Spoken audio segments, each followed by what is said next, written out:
الحمد لوليه والصلاة على نبيه أما بعد فقد قال الله سبحانه وتعالى في كلامه المجيد أعوذ بالله من الشيطان الرجيم بسم الله الرحمن الرحيم سبحان الذي أسرى بعبده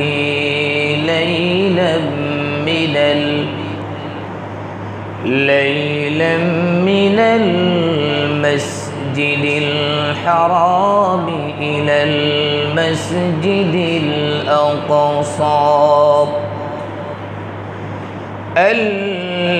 الذي باركنا حوله لنريه من آياتنا إنه هو السميع البصير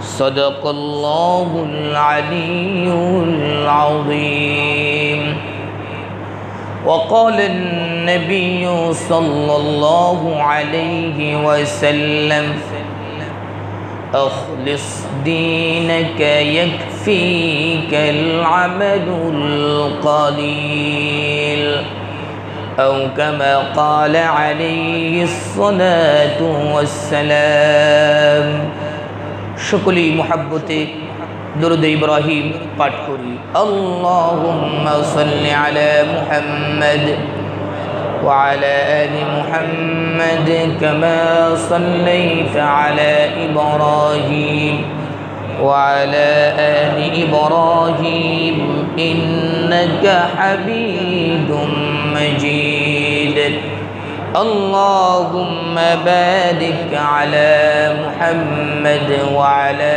آل محمد كما باركت على إبراهيم وعلى آل إبراهيم إنك حميد مجيد بلغ العلا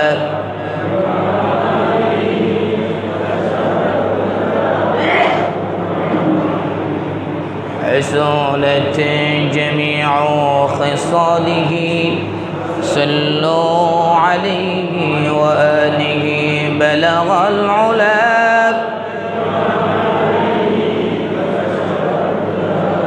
بجماله حسنت جميع خصاله منمر কাদরে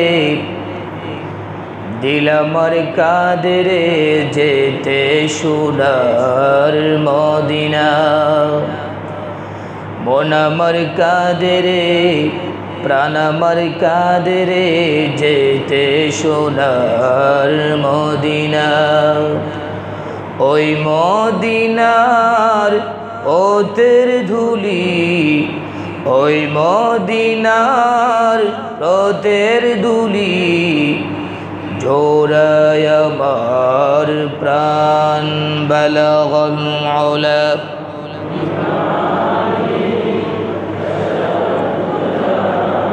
বিজামালিহি হাসানাত জামিউ সাল্লু আলাইহি ওয়া আলিহি খুতবা মাসনুনের পর মহাগ্রন্থ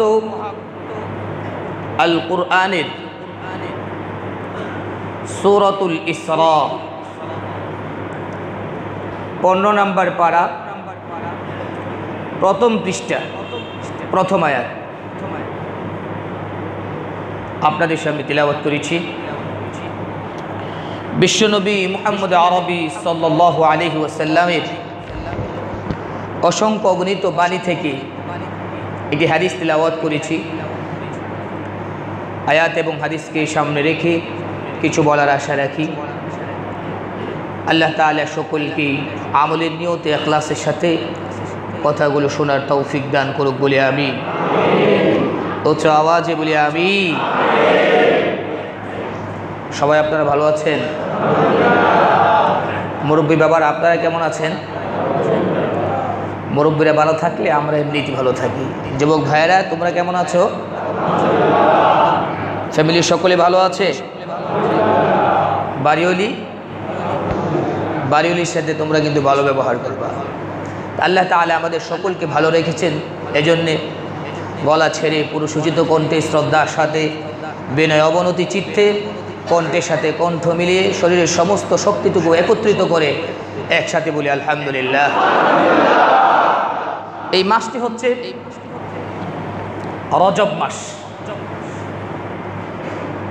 এই মাসের নাম কি? এরপরে শাবান, এরপরে রমজান। রাসূল করিম সাল্লাল্লাহু আলাইহি সাল্লাম বলেছেন, ইদা দাখালা রজব, যখন তোমরা রজব মাসে প্রবেশ করো, ফাকুলু আল্লাহুম্মা বারিক লানা ফি রজব ওয়া শাবান ওয়া বাল্লিগনা, সকলে আমার সাথে পড়ুন, আল্লাহুম্মা বারিক লানা ফি রজব ওয়া শাবান ওয়া বাল্লিগনা রমাদান। হে আল্লাহ, আপনি আমাদেরকে রজব, শাবান এর বরকত দান করুন, রমজান পর্যন্ত আপনি আমাদেরকে পৌঁছায়া দেন। এটা হলো এটার দোয়া। এই জন্য অত্যন্ত সুন্দর একটি দোয়া। আমরা সবসময় যারা পারি পড়ার চেষ্টা করব। আল্লাহ তাআলা সকলকে তৌফিক দান করুন বলি আমিন। ইসলামের মধ্যে 12টি মাস, ইসলামের শুরু এবং শেষ। এই 12 মাসের শুরু এবং শেষ, শুরু দিক দিয়েও কুরবানি, শেষ দিক দিয়েও কুরবানি। ইসলামের আরবি মাসসমূহের প্রথম দিক দিয়ে অনেক কুরবানি করেছেন আম্বিয়া আলাইহিস সালাতু ওয়াস সালাম। হযরতে ইব্রাহিম আলাইহিস সালাতু ওয়াস সালাম, মুহররম মাস হচ্ছে আরবি মাসের প্রথম মাস। ইব্রাহিম আলাইহিস সালাতু ওয়াস সালাম যখন তার জাতিকে দাওয়াত দিচ্ছিলেন, জাতি তো আর তার কথা শোনে না। শেষ পর্যন্ত তারা প্ল্যান করলো, প্রোগ্রাম করলো যে ইব্রাহিমকে আর রাখা যাবে না, ইব্রাহিমকে একেবারে শেষ করে দিতে হবে। ইব্রাহিম শেষ হলেই ইব্রাহিমের মিশন শেষ হয়ে যাবে, তার মিশন মূলোৎপাটন হয়ে যাবে, শিকড় থেকে একেবারে উঠে যাবে। এই জন্য প্ল্যান করলো তাকে পুড়িয়ে দিতে হবে। ইব্রাহিম আলাইহিস সালাতু ওয়াস সালামের জন্য যে অগ্নিকুণ্ড তৈরি করা হয়েছিল, যে অগ্নিকুণ্ডে তাকে নিক্ষেপ করা হয়েছিল তাকে শেষ করে দেওয়ার জন্য, সেই মাস ছিল আরবি মাসের প্রথম মাস মুহররমুল হারাম। এই মাসের 10 তারিখ ইব্রাহিম আলাইহিস সালাতু ওয়াস সালামকে অগ্নিকুণ্ডে নিক্ষেপ করা হয়েছে। আচ্ছা বলেন তো দেখি, ইব্রাহিম আলাইহিস সালাতু ওয়াস সালামকে যেই রশি দিয়ে বেঁধে ফালানো হয়েছে, ইব্রাহিম আলাইহিস সালাতু ওয়াস সালাম শরীর তো পুরা দূরের কথা, রশিটা পর্যন্ত পড়তে পারে? সুবহানাল্লাহ বলতেন না? ইসলাম এটা হলো একটা প্রাচীর, প্রাচীরের সাথে কেউ যদি মাথা দিয়ে বাড়ি দেয় আর মনে করে যে প্রাচীরটাকে সে ভেঙে ফেলবে, বলেন তো দেখি প্রাচীর ভাঙবে না মাথা ভাঙবে? আর একটু জোরে বলেন, প্রাচীর ভাঙবে না মাথা ভাঙবে? তো নমরুদ ইসলাম নামক প্রাচীরের সাথে সে মাথা দিয়ে বাড়ি দিয়েছিল। ইব্রাহিম আলাইহিস সালাতু ওয়াস সালামের কিছু নাই, কিছুই হয় নাই, কিন্তু আল্লাহ তাআলা নমরুদকে এত বড় শক্তিশালী ছিল, এত প্রভাবশালী ছিল, এত ক্ষমতা ছিল, ছোট্ট একটা মশা দিয়ে বেজুরি করে পৃথিবী থেকে আল্লাহ তাআলা তাকে ধ্বংস করেছেন। ঠিক না বেঠিক? ইসলামের প্রথম মাস হচ্ছে মুহররমুল হারাম। এই মাসে আম্বিয়া আলাইহিস সালাতু ওয়াস সালাম কুরবানি করেছেন। হযরত নূহ আলাইহিস সালাতু ওয়াস সালামের যে প্লাবন এসেছিল, তার জাতি যখন তার কথা শুনে না, তার কথা মানে না, তিনি বদদুয়া করলেন, গজব আসলো, যে গজবটা আসছিল এই গজবটা ছিল মুহররমুল হারামে। ঠিক তেমনি ভাবে আল্লাহ তাআলা হযরত আদম আলাইহিস সালাতু ওয়াস সালাম তিনি যখন জান্নাত থেকে পৃথিবীতে আসেন, সেই মাসটা ছিল মুহররমুল হারাম। সবচেয়ে বড় কথা হচ্ছে হযরতে হুসাইন রাদিয়াল্লাহু তাআলা আনহুকে মুহররমুল হারাম 10 তারিখে সেজদারত অবস্থায় ইয়াজিদ বাহিনী তাকে শাহাদাতের অমীয় সুধা পান করেছিলেন। ঠিক না ঠিক? ইসলামের প্রথম যে দিক, এই দিকে হচ্ছে মুসলমানদের অনেক কুরবানি আছে। ঠিক তেমনি শেষ দিক দিয়েও মুসলমানদের অনেক কুরবানি। শেষ মাস হচ্ছে জিলহজ মাস। জিলহজ মাসে হযরত ইব্রাহিম আলাইহিস সালাতু ওয়াস সালাম নিজের ছেলে ইসমাঈল আলাইহিস সালাতু ওয়াস সালামকে কুরবানি করতে গিয়েছিলেন। ঠিক কিনা? শুরু কুরবানি, শেষ কুরবানি। আর মধ্যের মাসের অবস্থা হচ্ছে, যে মাস হচ্ছে রজব, শাবান, এগুলো মধ্যের মাস। মধ্যের মাসের অবস্থা হচ্ছে যে আল্লাহ তাআলা মধ্যের দিক দিয়ে মুসলমানদের ইজ্জত, মুসলমানদের সম্মান, আবরু, মর্যাদা, মর্তবা আল্লাহ তাআলা বুলন্দ করে দিয়েছেন। সুবহানাল্লাহ। এটা কিভাবে? আল্লাহ তাআলা ১৬ লক্ষ পয়গম্বর পৃথিবীতে পাঠিয়েছেন, প্রেরণ করেছেন। সমস্ত পয়গম্বরকে আল্লাহ তাআলা পৃথিবীতে রাখছেন। পৃথিবী থেকে কোন পয়গম্বর কি আল্লাহ তাআলা আসমানে ঢেকে নেন নাই? সুবহানাল্লাহ বলতেন না? কোন পয়গম্বরকে আল্লাহ তাআলা তার আরশে আজিমে ডেকে নেন নাই। একমাত্র সরকারে কায়নাত, ইমামুল আম্বিয়া ওয়াল মুরসালিন, ইমামুল কুল, ইমামুল জিন্নি ওয়াল ইনস, খাতামুন নবিয়্যিন, শফিউল মুজনিবিন, বিশ্বনবী মুহাম্মদ আরবি সাল্লাল্লাহু আলাইহি ওয়াসাল্লামকে যেই মাসে আল্লাহ তাআলা তার আরশে আজিমে ডেকে নিয়েছিলেন, সেই মাসটি ছিল রজব মাস, এবং এই মাসের ২৭ তারিখ। সুবহানাল্লাহ বলেন। বিশ্বনবী মুহাম্মদ আরবি সাল্লাল্লাহু আলাইহি ওয়াসাল্লাম ৪০ বছর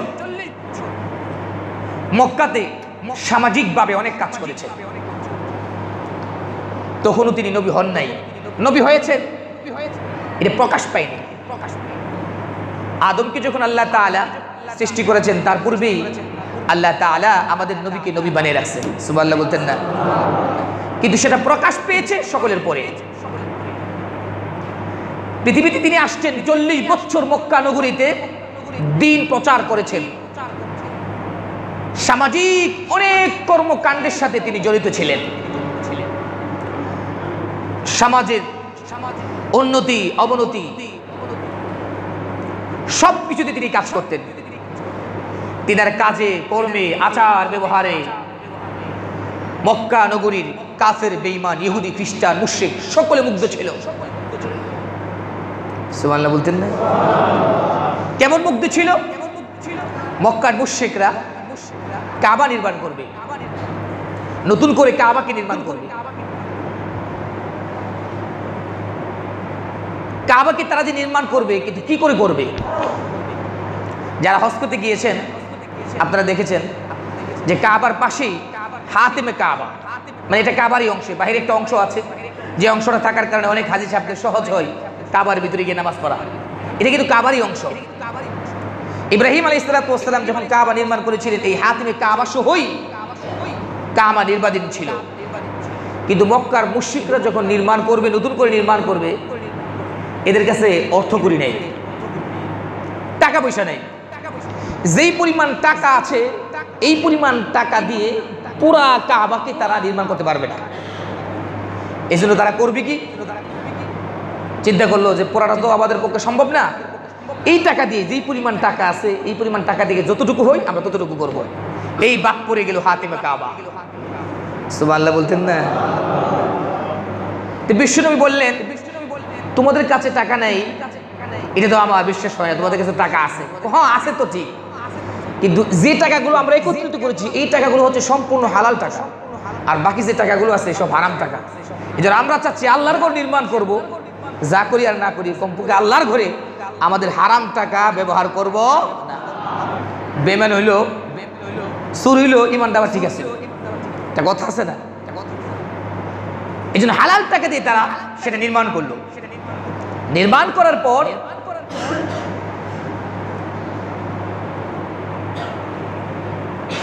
কাবার মধ্যে হাজরে আসওয়াদ, এই হাজরে আসওয়াদ কে রাখবে,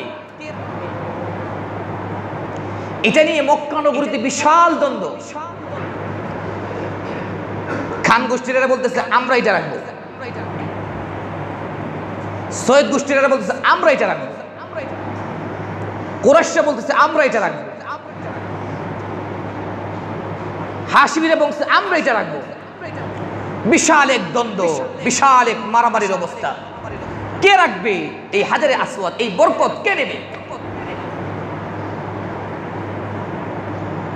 তখন তারা সকলে মিলে সিদ্ধান্ত করলো মারামারির দরকার নেই, কাটাকাটির দরকার নেই। আগামীকাল সর্বপ্রথম যেই লোক মসজিদে হারামে প্রবেশ করবে তিনি এটা সিদ্ধান্ত দেবেন, এটার ফয়সালা দেবেন।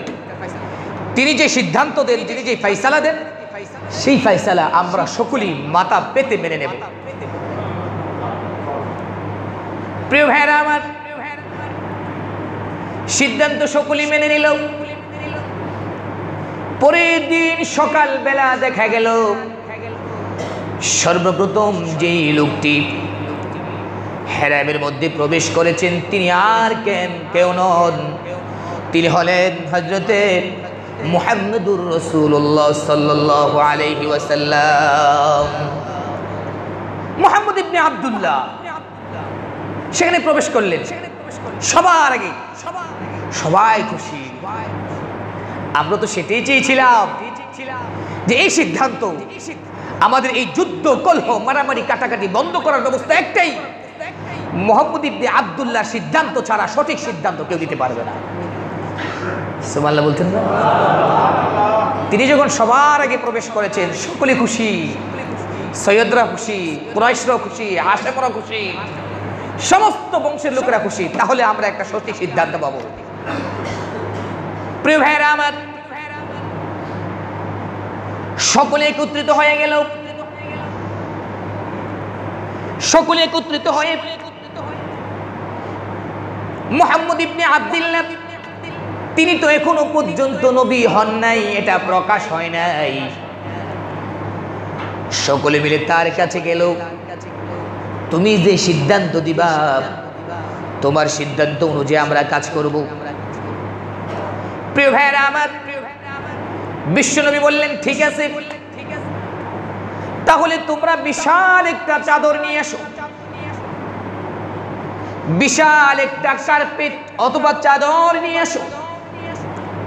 ওই চাদরটার মধ্যে হাজারে আসওয়াদকে তোমরা রাখো।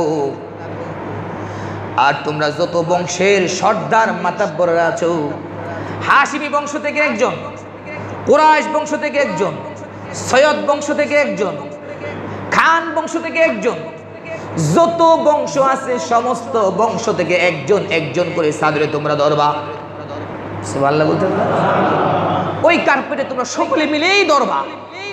সকলে ধরলো। বিশ্বনবী মুহাম্মদ আরবি সাল্লাল্লাহু আলাইহি ওয়াসাল্লাম নিজ হাতে হাজরে আসওয়াদকে কাবা ঘরের মধ্যে রেখে দিলেন। সুবহানাল্লাহ। সবাই খুশি। সুবহানাল্লাহ বলতেন না? সবাই ধরছে, সবাই খুশি।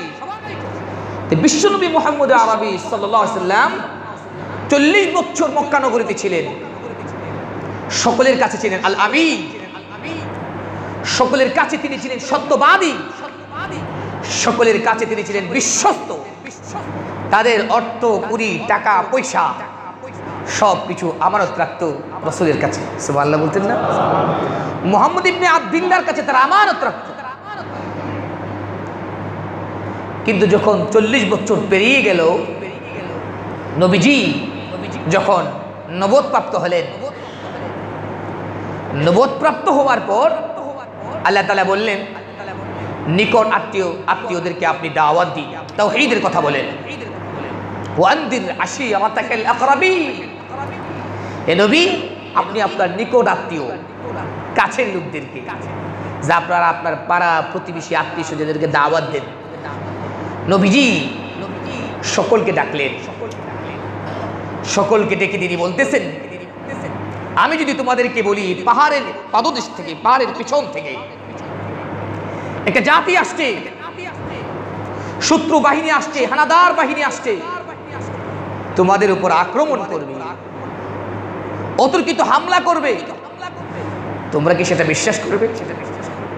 প্রিয় ভাইরা আমার, আরবের সমস্ত বংশের লোকেরা এক বাক্য জবাব দিল, মুহাম্মদ, তুমি জীবনে কোনোদিন মিথ্যা কথা বলে নাই, তুমি কারোর সাথে কোনো প্রতারণা করো নাই, তুমি কাউকে কোনোদিন ধোঁকা দাও নাই, তুমি সত্যবাদী, তুমি আলামী, তুমি যা বলবে আমরা তাই বিশ্বাস করব।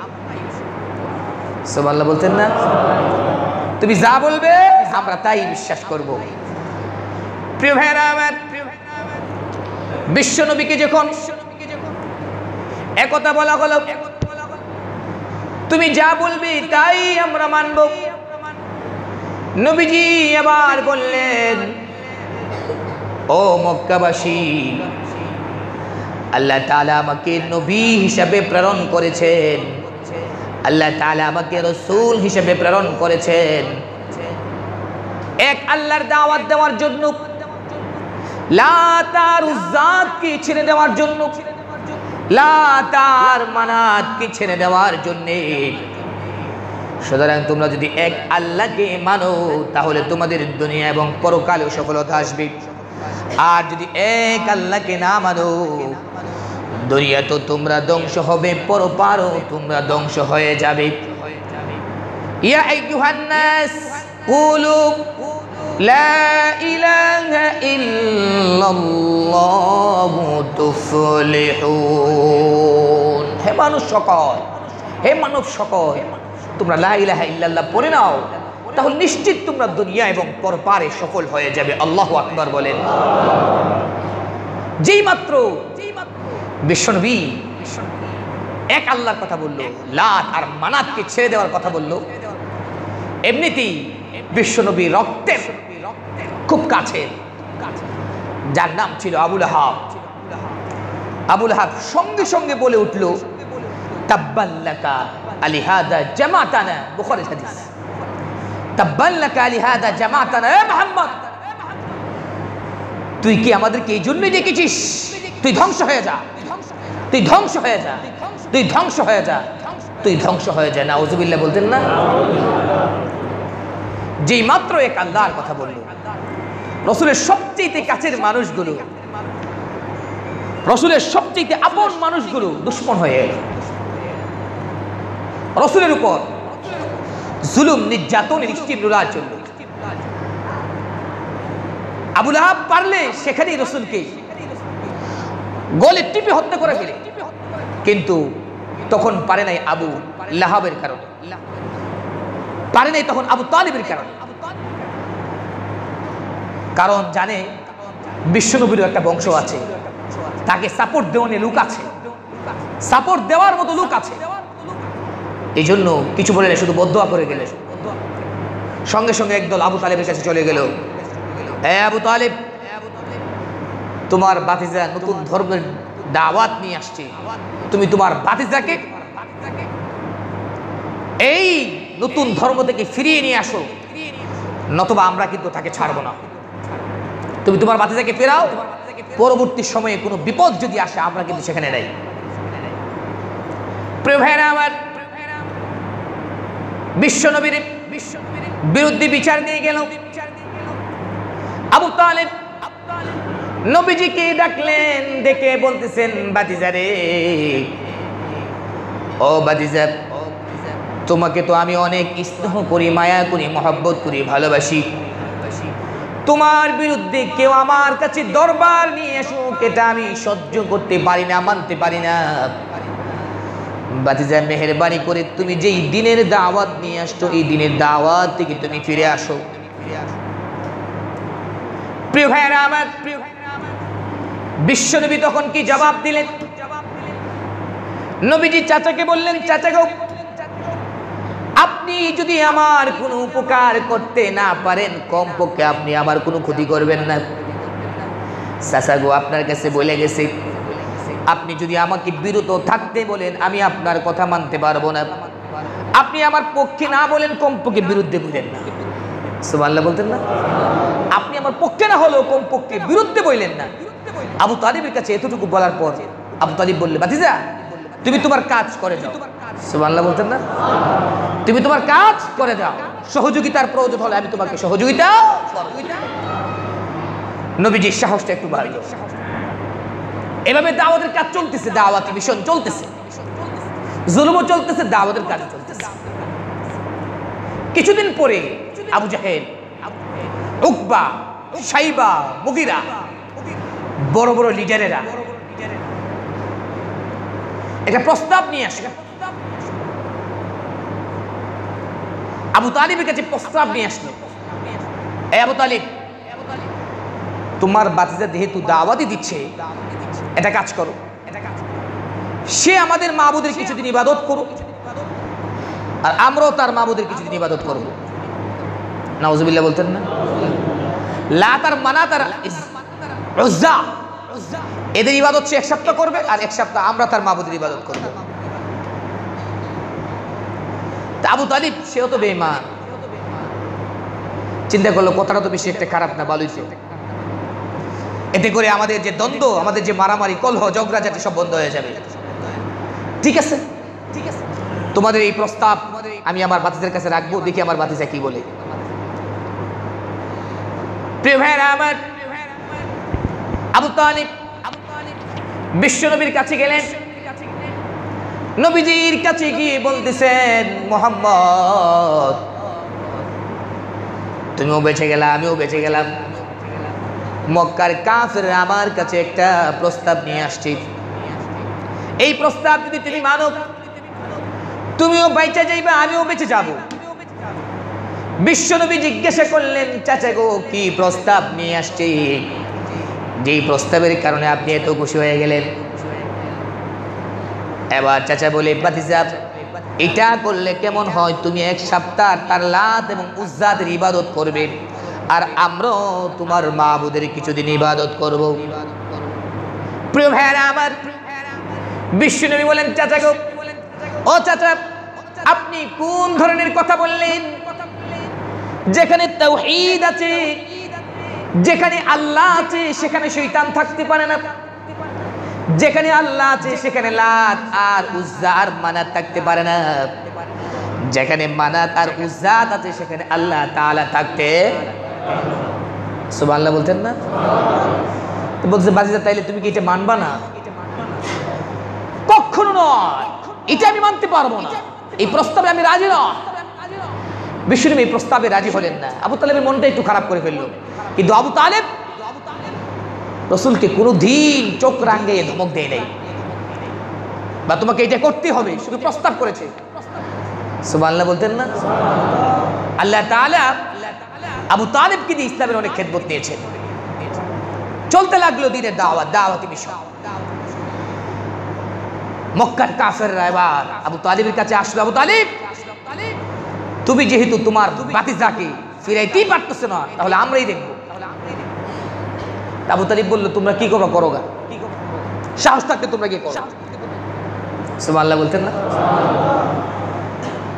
তখন মক্কার কাফেররা চিন্তা করলো যে তাকে আমরা বয়কট করে দেব।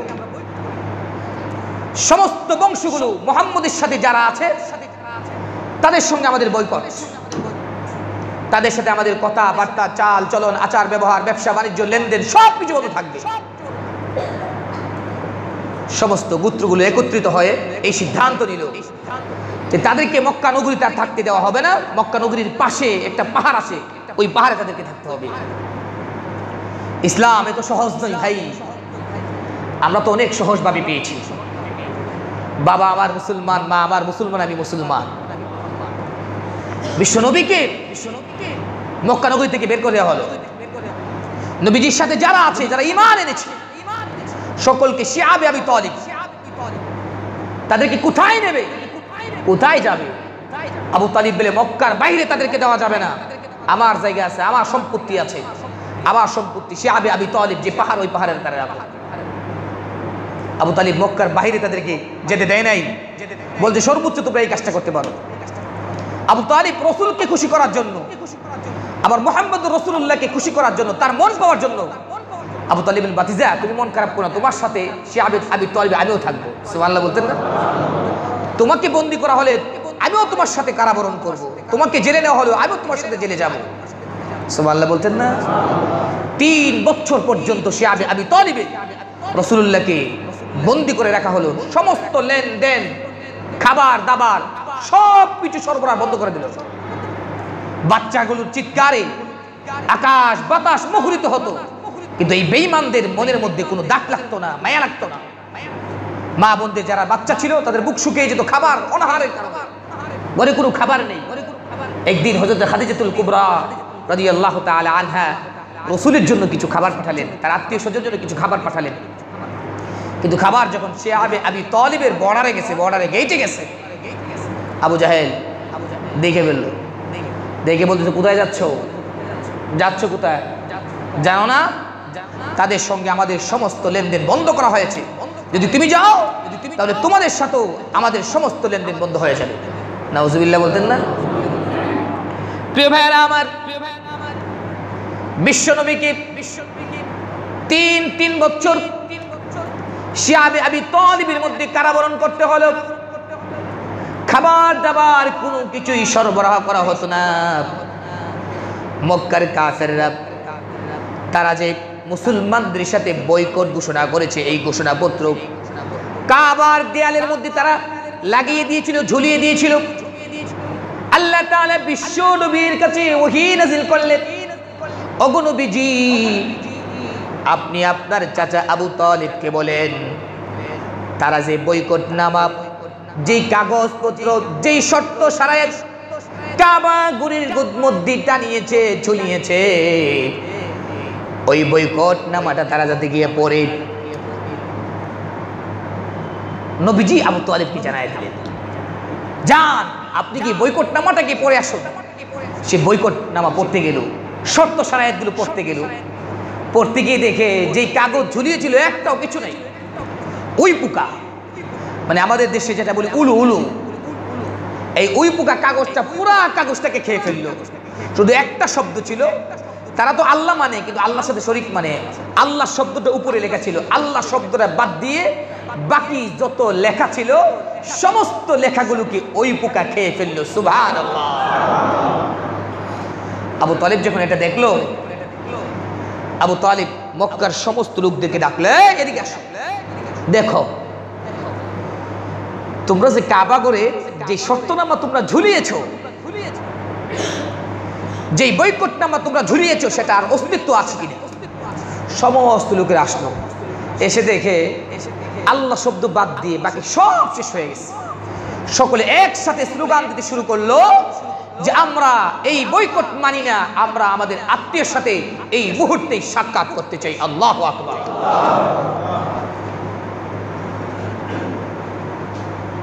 রাসূলুল্লাহকে কারাবরণ থেকে বের করা হলো।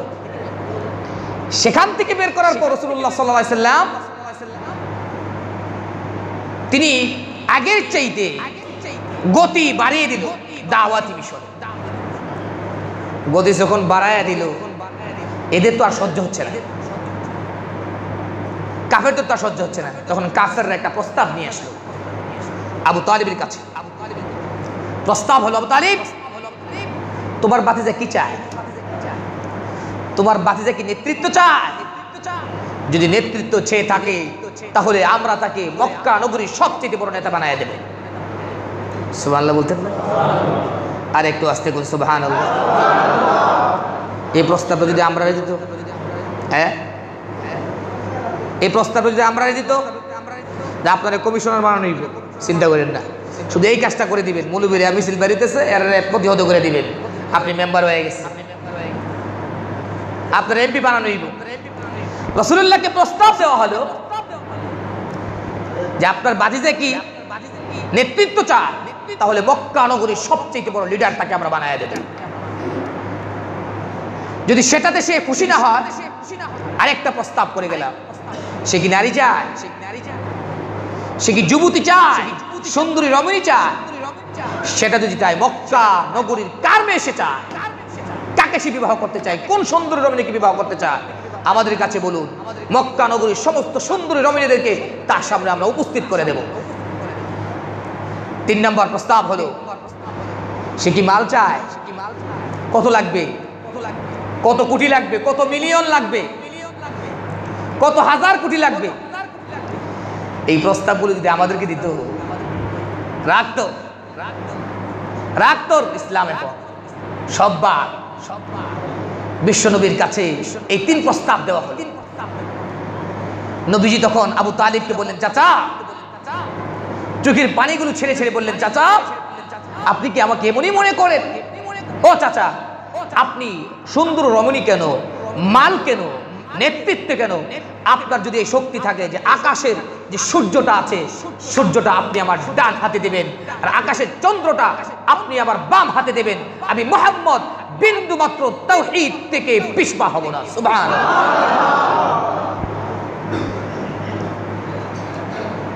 আবু তালিব ব্যর্থ হয়ে গেল। 3 প্রস্তাবে রাসূলুল্লাহ রাজি হলেন না। নির্যাতন তীব্রতার এখন রাসূলের উপর চলল। রাসূলুল্লাহ বুঝতে পারলেন যে মক্কা নগরীতে মনে হয় আমার কথা আর কেউ শুনবে না, কারণ চাচা আবু তালিব এখন একটু ক্ষুব্ধ। সামনাসামনি কিছু বলে না, কিন্তু মনে মনে কষ্ট। নবীজি চিন্তা করলেন, মক্কা নগরীতে মনে হয় আমি আর থাকতে পারবো না, আমার কথা কেউ শুনে না। নবুয়তের 7ম বছর রাসূল করিম সাল্লাল্লাহু আলাইহি ওয়াসাল্লাম বিশাল আশা নিয়ে, বুক বড় আশা নিয়ে, যে 7টা বছর মক্কা নগরীতে দাওয়াত দিলাম, কেউ আমার কথা শুনে না, সবাই আমার বিরোধিতা করে।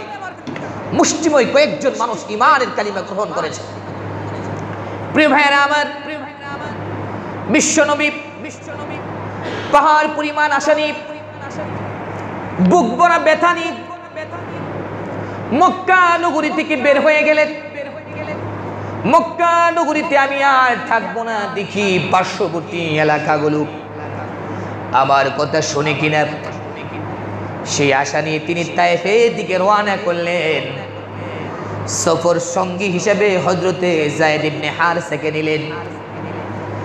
মক্কা থেকে তায়েফে যেতে যতগুলো ঘর বাড়ি পড়েছে, প্রত্যেক ঘর বাড়িতে রাসূলুল্লাহ প্রবেশ করেছেন, দাওয়াত দিয়েছেন। তায়েফে যাওয়ার পর তায়েফ নগরীতে 3 জন সর্দার ছিল, আপন 3 ভাই। এই 3 ভাইয়ের কাছে সর্বপ্রথম গেল, কারণ লিডার ঠিক শক্তি, ঠিক না বেটি? আর একটু আসতে বলেন, ঠিক না বেটি? তায়েফের 3 জন লিডার ছিল, সর্দার। 3 সর্দারের কাছে আগে গেছে, কারণ এটি হচ্ছে দাওয়াতি মিশন, এটাই সিস্টেম। সমাজের প্রভাবশালীরা যদি ঠিক হয়ে যায়, তার কথা মানুষ শুনে, ঠিক কিনা? তার কথা মানুষ শুনে। সুতরাং সে যদি কালিমা পড়ে ফেলে, তাহলে বাকিরা অন্যান্যরা সহজভাবে কালিমা পড়ে নেবে। রাসূলুল্লাহ প্রথমে বড় ভাইয়ের কাছে গেল, গিয়ে বললেন, ভাই, আমি মক্কা থেকে এসেছি, আমাকে আল্লাহ তাআলা রাসূল বানিয়ে পৃথিবীতে প্রেরণ করেছেন, তাওহীদের দাওয়াত নিয়ে এসেছি। লাত আর উজ্জা আর মানাতের ইবাদত আপনারা ছাড়েন, এক আল্লাহকে বিশ্বাস করেন, দুনিয়াতে সফলতা আসবে, পরপারও সফলতা আসবে। বড় ভাই সঙ্গে সঙ্গে বলল, তোমাকে আল্লাহ রাসূল বানিয়ে পাঠিয়েছে। মক্কা নগরী আর তায়েফ, এই 2 এলাকাতে আরো কত প্রভাবশালী মানুষ আছে, কত বড় বড় লিডার আছে, কত বড় বড় সর্দার আছে, হাজার হাজার অর্থকরীর মালিক। আল্লাহ কি তোমার ছাড়া এদেরকে দেখে নাই? নাউজুবিল্লাহ বলতেন না?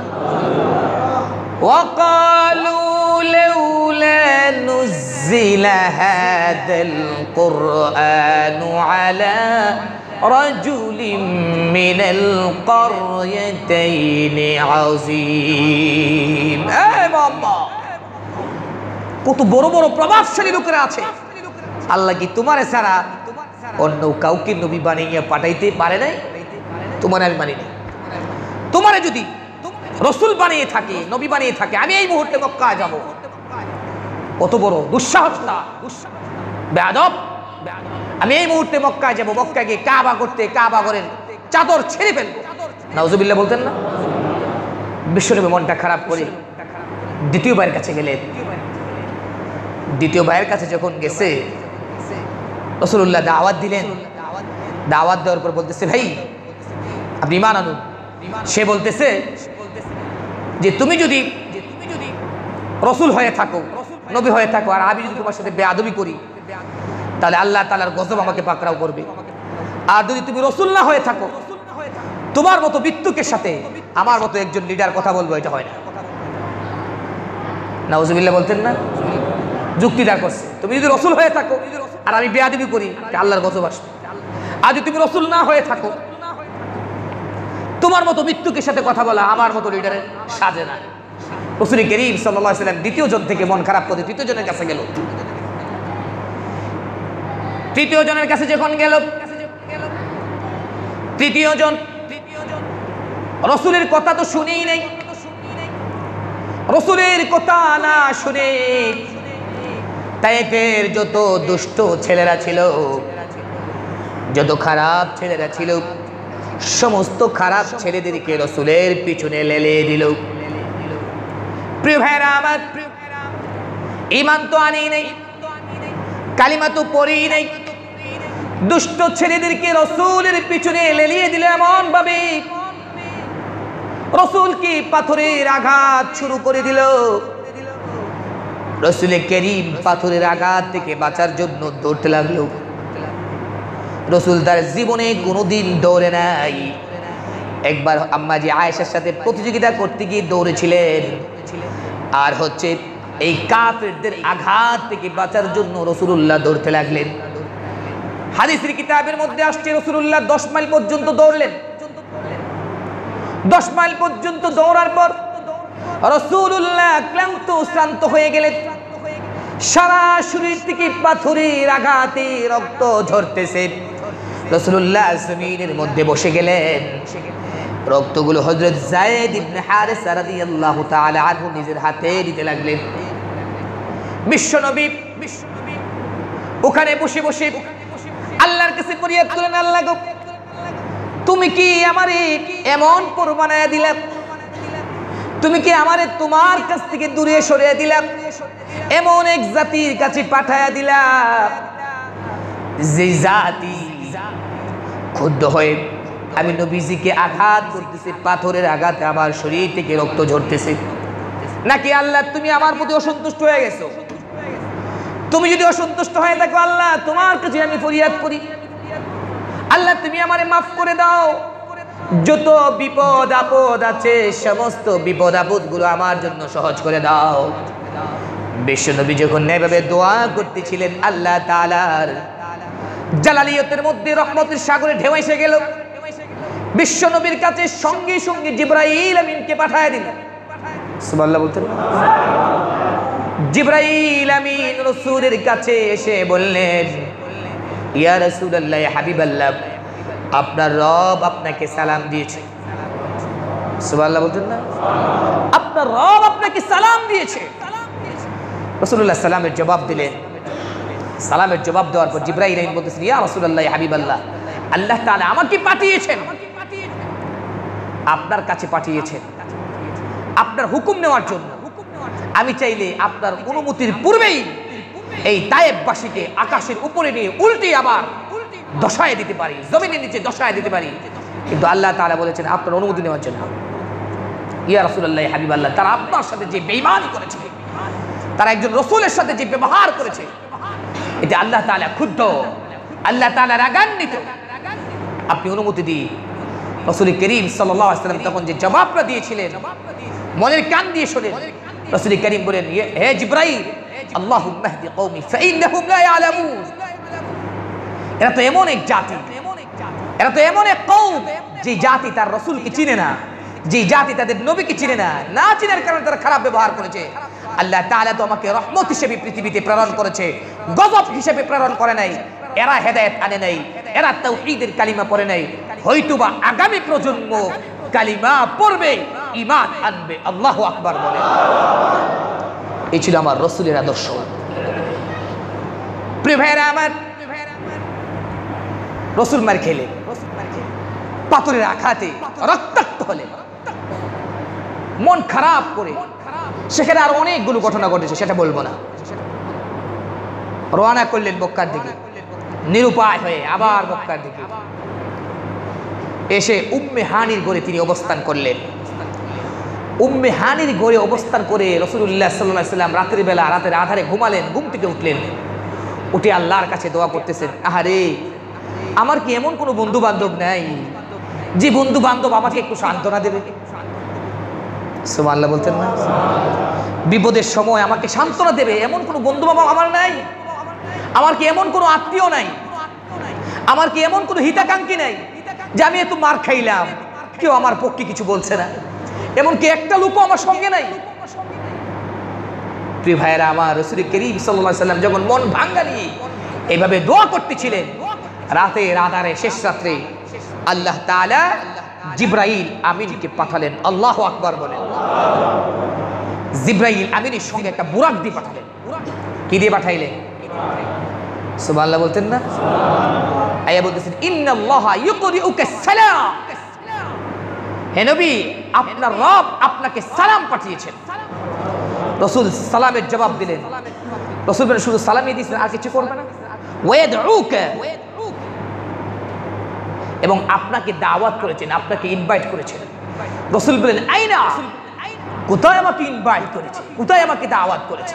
জিবরাইল আমিন বলেন, আরশে আজিমে আল্লাহ তাআলা আপনাকে ইনভাইট করেছেন। সুবহানাল্লাহ।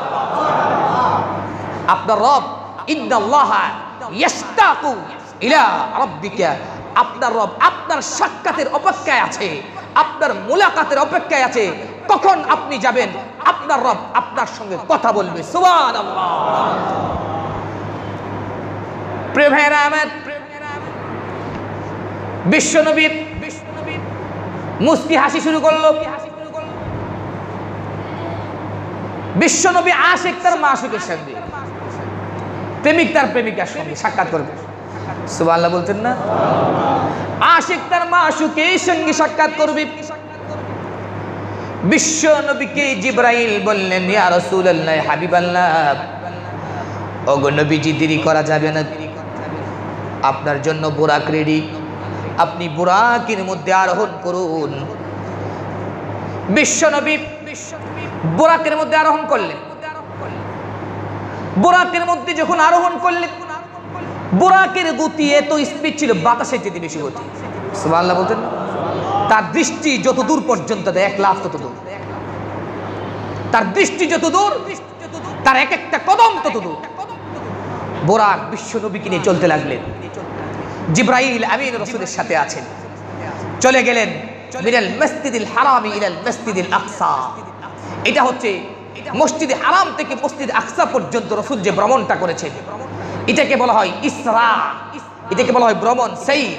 আর মসজিদে আকসা থেকে আরশে আজিম পর্যন্ত যে ভ্রমণটা করেছেন, যে সফরটা করেছেন, এটাকে ইসরা বলা হয় না, এটাকে বলা হয় মেরাজ। সুবহানাল্লাহ বলেন। ইসরা মানে সমতল ভূমিতে ভ্রমণ করা, আর মেরাজ মানে হচ্ছে নিচের থেকে উপর দিকে যাওয়া। ইসরা মানে হচ্ছে সমতল ভূমিতে, মক্কা নগরী থেকে আকসা গিয়েছে সমতল ভূমি, ভূমিতে সফর করেছেন। আর মসজিদে আকসা থেকে উপরের দিকে গিয়েছেন, এটাকে মেরাজ। ইসরা হচ্ছে কোরআন দ্বারা প্রমাণিত, আর মেরাজ হচ্ছে হাদিস দ্বারা প্রমাণিত। আল্লাহু আকবার বলেন। মেরাজের কথা কিন্তু কোরআনে আসে নাই, ইসরার কথা কোরআনে আসছে। প্রিয় ভাইরা আমার, প্রতিমধ্যে অনেকগুলো ঘটনা ঘটেছে। বিশ্ব নবীকে নিয়ে জিবরাইল আমিন সর্বপ্রথম মসজিদে আকসাতে গেলেন। মসজিদে আকসাতে যাওয়ার পর নবীজি গিয়া দেখেন লক্ষ লক্ষ নবী আলাইহিস সালাতু ওয়াস সালামরা দাঁড়িয়ে আছেন, কাতার সারিবদ্ধ করা আছে, সকলে অপেক্ষায় আছে। সুবহানাল্লাহ বলতেন না? সকলে অপেক্ষায় আছেন। বিশ্ব নবীর জন্য দরজা উন্মুক্ত করে দিলেন। নবীজি প্রবেশ করলেন।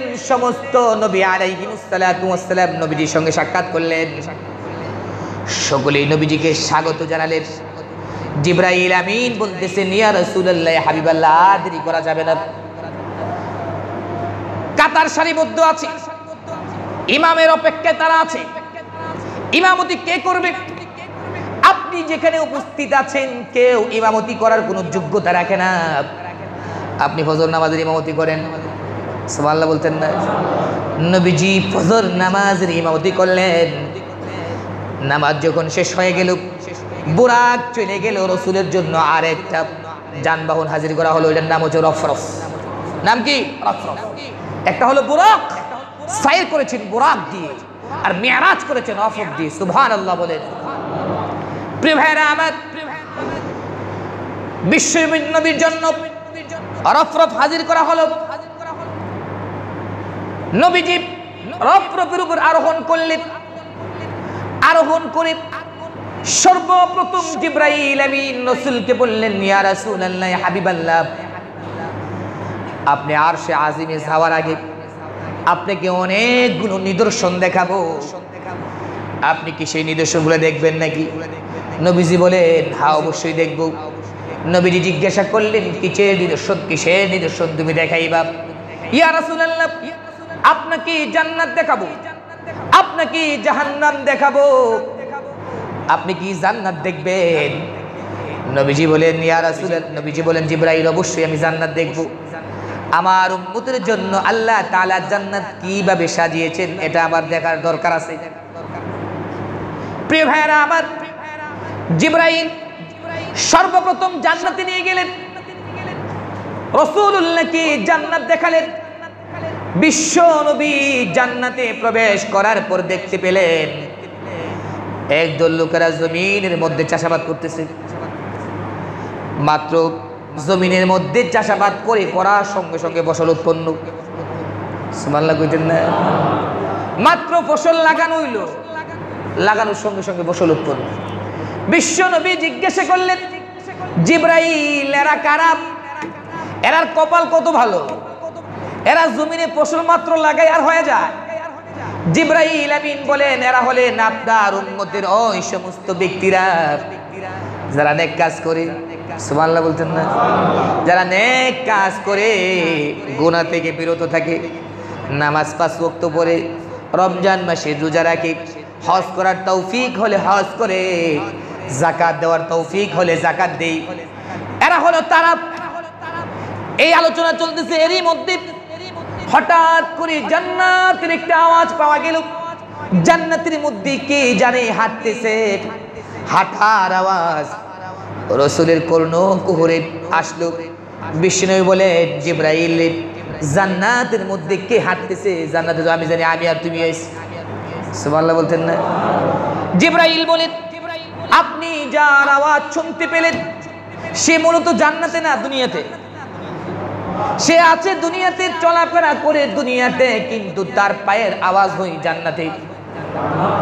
আর একটু আস্তে কোন।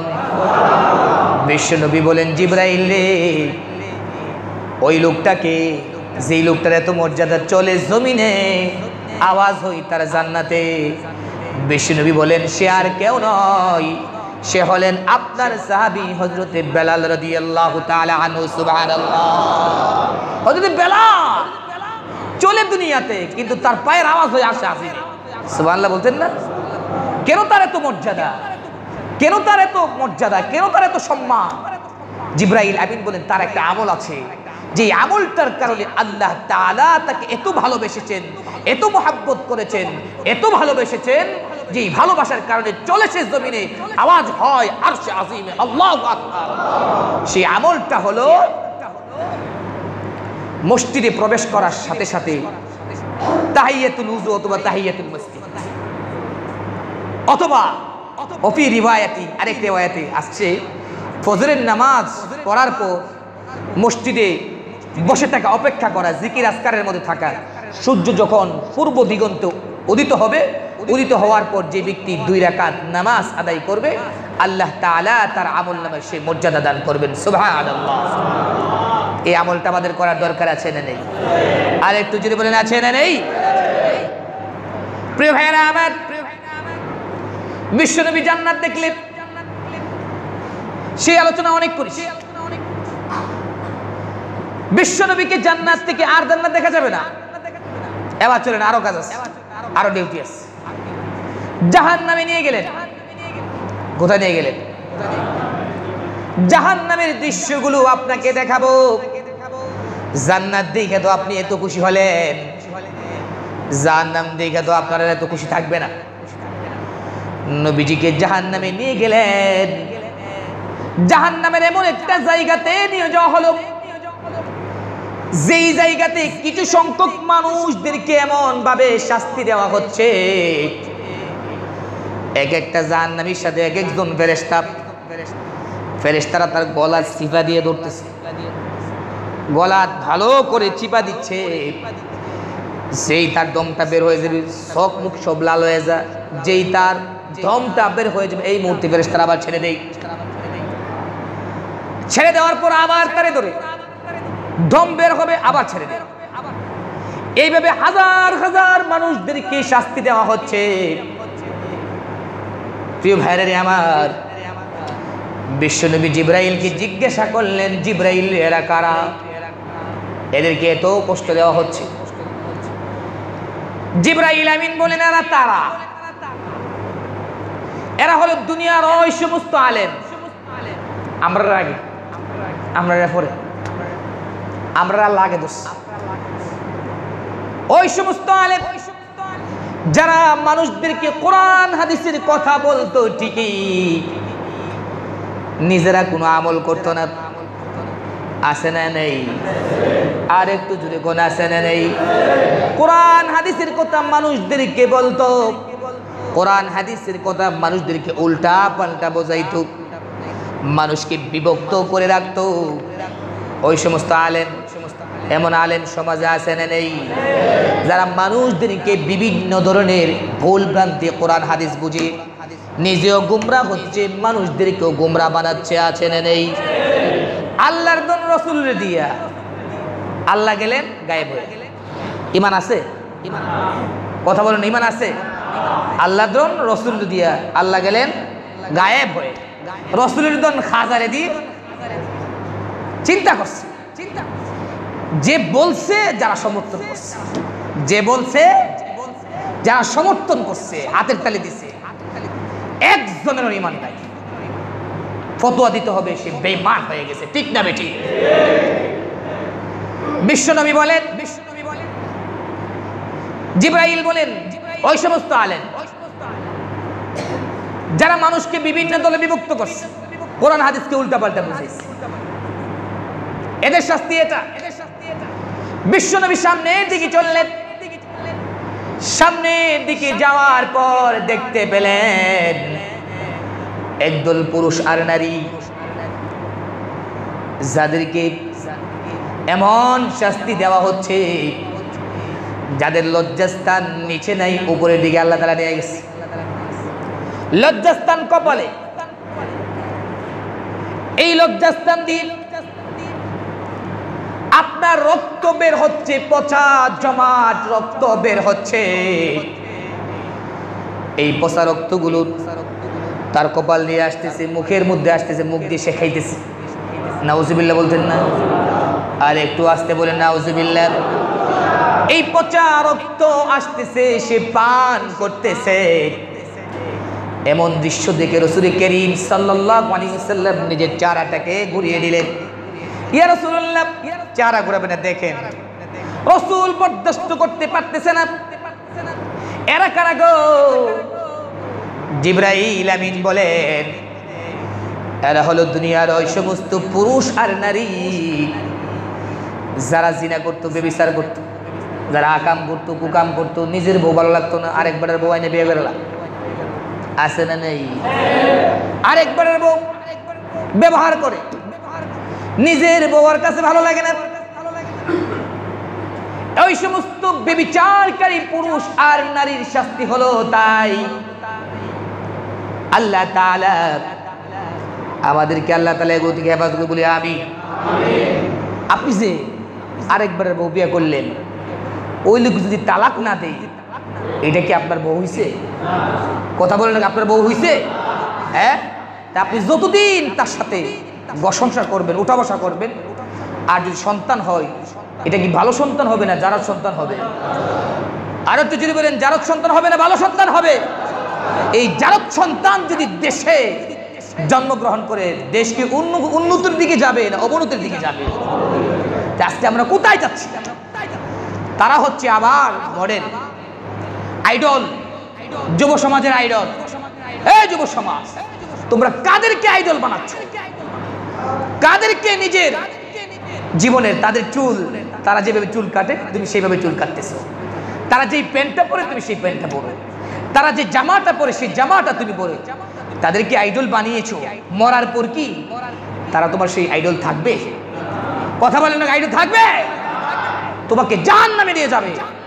আইডল তো তিনি হতে পারে যার জীবনের চরিত্রে কোনো ধরনের কোনো কেলেঙ্কারির দাগ লাগে নাই। ঠিক না বেঠিক? আইডল বানাও রসুলকে, আইডল বানাও কোরআনে কারীমকে, আইডল বানাও মুহাম্মদুর রাসূলুল্লাহকে, আইডল বানাও কোরআনের বিধানকে। এই কোরআন তোমাকে সুপারিশ করে জান্নাতে নিয়ে যাবে। ঠিক না বেঠিক? আল্লাহ তাআলা এই সমস্ত কুলাঙ্গারদের থেকে যুব সমাজকে আল্লাহ তাআলা হেফাজত করুন বলে আমি